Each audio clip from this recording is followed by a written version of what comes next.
गत काली आईआईसी अताबिरा गोटे खबर पाइले जे किसी इलीगल गंजा ट्रांसपोर्ट होची धमा संबलपुर एरिया छत्तीसगढ़ ये इनफॉरमेशन पाई से निजे गोटे टीम फॉर्मेशन कले आमर जगी रहिले रोड उपरे आसला बेलू जो गाड़ी बाबद आमको इनफॉरमेशन मिलता से गाड़ीटा इंटरसेप्ट कले इंटरसेप्ट कलापर से 120.6 kg गांजा आउ दुई जन लोक मिले से दुई जन को पचारा जड़े यूपीर आउ जड़े आम धमार आ से दुई जन गंजे जो ट्रांसफर करते इलीगल गंजे ट्रांसफर करते से बाबद किसी डॉक्यूमेंट्स नाला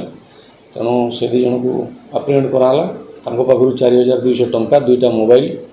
आउ बाकी से गाड़ी आउ गांजा सीजर हो रोड उपर तो धराही एनएच उपर बाकी इनफॉरमेशन थिला से माने धमारू आणुछन बाकी एटा इन्वेस्टिगेशन स्टेज रे अछि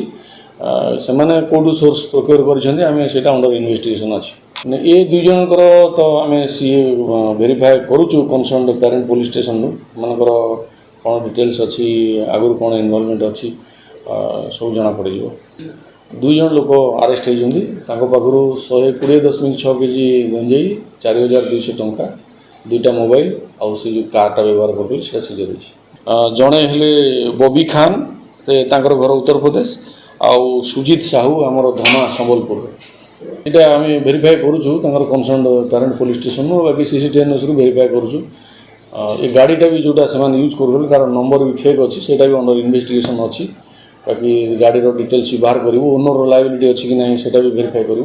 से इन्वेस्टिगेशन में परवर्ती स्टेज रे आसो ये प्रिलिमिनरी स्टेज रे इन्वेस्टिगेशन अच्छी आमर सोर्स लगे आम सोर्स इनफॉरमेशन पाई आईआईसी समय 11टा बेले इनफॉरमेशन मिलता कि दिन 11टा बेले इनफॉरमेशन मिलता गाड़ी आसूँ बोली आफ्टरनून से गाड़ी आसला बेलू धरा